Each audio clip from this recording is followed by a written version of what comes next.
Bismillahirrahmanirrahim. Assalamualaikum warahmatullahi wabarakatuh. Waalaikumsalam warahmatullahi wabarakatuh. Waalaikumsalam warahmatullahi wabarakatuh. Raditu billahi robban wa bil islami dina wa bi Muhammadin nabiyya wa rasulah. Terima kasih sebelumnya kepada Ibu Nur Fadilah selaku dosen pengampu mata kuliah Perencanaan Utilitas Bangunan, dan terima kasih kepada seluruh teman-teman kelompok yang telah menyempatkan waktunya pada presentase kali ini. Dan adapun presentase kita pada hari ini itu tentang sistem plumbing, air bersih dan air kotor, yang dimana bangunan yang kami riset itu adalah bangunan masjid. Adapun nama-nama anggota kelompok kami bisa dilihat di slide. Yang pertama ada Alicia Devani, kemudian ada Sri Hardianti, kemudian ada Muhammad Irmansyah, kemudian ada Al-Jais Walaksal, dan yang terakhir ada Muhammad Ilham. Ya, bisa kita dilihat di sini foto-fotonya tadi. Ya, mungkin untuk lebih lanjutnya saya persilahkan kepada Saudari Sri untuk memaparkan materi yang telah diberikan. Kepadanya saya persilahkan. Baik, terima kasih atas kesempatan yang diberikan. Saya akan membawakan mengenai materi definisi plumbing. Plumbing adalah suatu sistem pengolahan air pada bangunan yang mengatur tentang pemasangan pipa, tangki, dan peralatan lainnya. Sistem ini mengatur penyediaan air bersih, distribusi air bersih, hingga pembuangan dan pengelolaan air kotor agar tidak mencemari lingkungan di sekitar bangunan.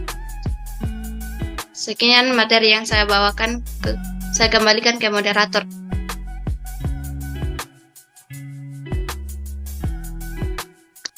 Ya, itulah tadi pembahasan materi pertama, yaitu tentang definisi plumbing.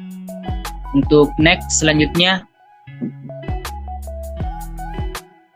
akan dilanjutkan oleh Saudara Al-Jais Walaksal. Padanya dipersilakan. Terima kasih atas kesempatan yang telah diberikan. Fungsi dari sistem plumbing pada bangunan adalah menyediakan air bersih pada bangunan. Yang kedua, menyediakan sistem distribusi air bersih pada area yang dikehendaki dalam sebuah bangunan. Yang ketiga, menyediakan sistem pembangunan air kotor yang aman agar tidak terjadi pencemaran pada bangunan. Yang keempat, menyediakan sistem ventilasi udara agar sirkulasi udara di dalam gedung tetap terjaga, terutama pada area pembuangan air kotor. Yang kelima, menjadi sistem pencegahan kebakaran. Yang keenam, menjadi sistem distribusi air hujan. Yang terakhir, meningkatkan kenyamanan pengguna bangunan.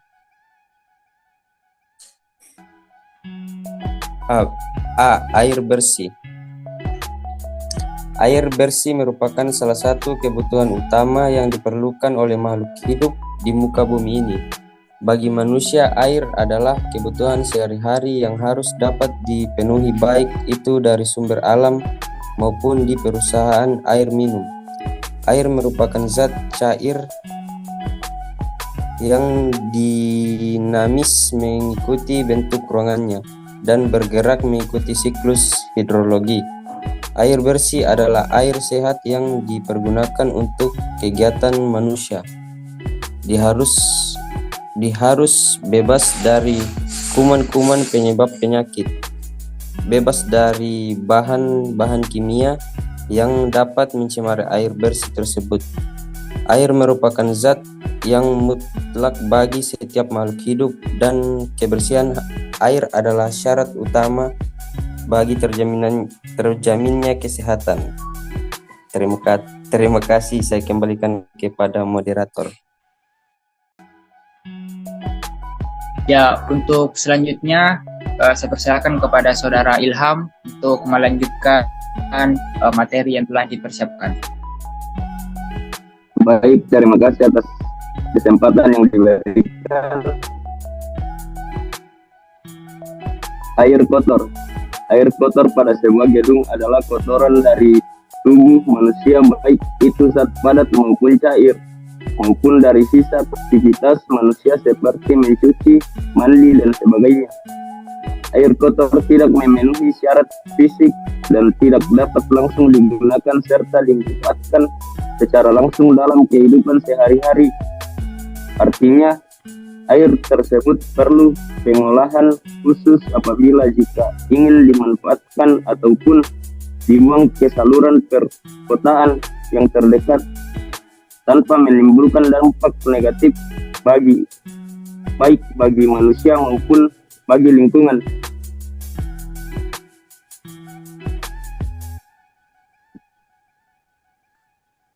Alat pendukung sistem plumbing. Untuk menjalankan sistem plumbing yang tepat diperlukan beberapa alat pendukung guna membantu jalannya sistem yang sudah direncanakan sesuai kebutuhan yang diperlukan. Oleh karena itu, di bawah ini ada beberapa alat pendukung yang sering digunakan baik pada pemerintahan maupun pada suatu gedung. Di antaranya, pipa. Pipa adalah alat yang digunakan untuk mengalirkan air maupun gas dari satu tempat ke tempat yang lain. Pipa sendiri dibedakan menjadi dua istilah, piping untuk istilah pipa yang mengalirkan dari satu tempat ke tempat lain dalam jarak yang berdekatan, sehingga pipa yang digunakan berukuran relatif kecil. Sedangkan pipa lain pindah dari satu fasilitas atau plan ke plan yang lain, dan biasanya ukurannya sangat besar, seperti pada gambar menunjukkan bentuk pipa beserta fitting yang pada umumnya sering digunakan. 2. Bak penampungan air. Pada umumnya, dalam sistem plumbing di sebuah properti menggunakan tempat untuk menampung air dalam jumlah tertentu. Hal itu diperlukan untuk menjaga selalu tersedianya kebutuhan air meskipun pada saat sumber air yang digunakan mengalami masalah ataupun tidak berfungsi, sehingga ada cadangan air yang bisa digunakan dalam kapasitas dan waktu terbatas. Bak penampungan ataupun reservoir pada sebuah bangunan diletakkan pada posisi top roof dan ditanam di dalam tanah. Air terbuat dari berbagai macam bahan, diantaranya yang umum digunakan adalah dari bahan sebagai berikut. 1. Bentuk tangki yang terbuat dari bahan plastik PE atau polietilen. Tangki tersebut pada bagian dalamnya dilengkapi dengan lapisan anti lumut, sehingga dapat menjaga kondisi air yang abadi ada di dalamnya. 2. Dan yang ketiga, bentuk tangki yang terbuat dari bahan fiberglass. 3. Pompa air. Pompa adalah alat utama yang digunakan dalam mengalirkan air dari satu tempat ke tempat yang lain. Oleh karena itu, pompa sangat dibutuhkan dalam sebuah sistem plumbing. Baik, itulah tadi materi yang saya bawakan. Terima kasih atas kesempatannya. Saya kembalikan ke moderator. Baik, terima kasih untuk Saudara Ilham yang telah menjelaskan secara rinci yang telah diberikan. Oke, untuk selanjutnya saya serahkan kepada Saudari Alicia Devani untuk melanjutkan pembahasan materi tentang perhitungan air bersih dan air kotor. Kepadanya dipersilahkan. Baik, terima kasih atas Saya akan membawakan perhitungan air bersih. Baik, menurut Norbam dan Morimort pada tahun 1999 ada beberapa rumus untuk menghitung kebutuhan air bersih. Di antaranya, yang pertama yaitu rumus menghitung pemakaian air bersih rata-rata per hari atau Q, yaitu dengan cara jumlah penghuni dikali dengan pemakaian air. Yang kedua, ada rumus menghitung debit air rata-rata per hari atau QD, yaitu 120% dikali Q, di mana QD itu debit air rata-rata per hari dan 120% itu merupakan tambahan untuk antisipasi kebocoran perawatan alat plumbing dan kebersihan gedung. Yang ketiga, ada rumus menghitung pemakaian air rata-rata per jam, di mana QD dibagi dengan T. QD itu pemakaian air rata-rata sehari, dan T itu adalah jangka waktu pemakaian. Rumus yang keempat, ada rumus menghitung pemakaian air pada jam puncak, di mana QH kurang max yaitu C1 dikali dengan QH. QM max C2 dikali dengan QH per 60, di mana QH max ini pemakaian air pada jam puncak, QM max itu pemakaian air pada menit puncak, dan C pangkat 1 itu adalah konstanta antara 1,5 sampai dengan 2,0 tergantung kepada lokasi, sifat penggunaan gedung, dan sebagainya. C pangkat 2 itu berkisar antara 3,0 sampai 4,0, dan 60 itu adalah konversi dari jam ke menit. Yang kelima yaitu menghitung kebutuhan air selama seminggu, di mana rumusnya itu B sama dengan D dikali P dikali 7. Di mana B itu adalah kebutuhan air dalam 1 bulan, D itu kebutuhan air 1 orang dalam 1 hari, dan P adalah jumlah penggunanya. Selanjutnya, perhitungan air kotor. Nah, tangki setting mempunyai masa tertentu sesuai dengan volume serta intensitas pembangunan limbah kotoran. Nah, limbah padat yang dihasilkan manusia tidak seutuhnya dapat diuraikan oleh bakteri dan memerlukan pengambilan untuk dikelola lebih jauh lagi agar tidak mengganggu dan merusak lingkungan sekitar. Nah, adapun perhitungan untuk menentukan dimensi setting yaitu sesuai dengan kebutuhan yang diperlukan. Nah, berikut adalah perhitungan menurut Insinyur Teresia Pinkayawati MT dan Insinyur Shirley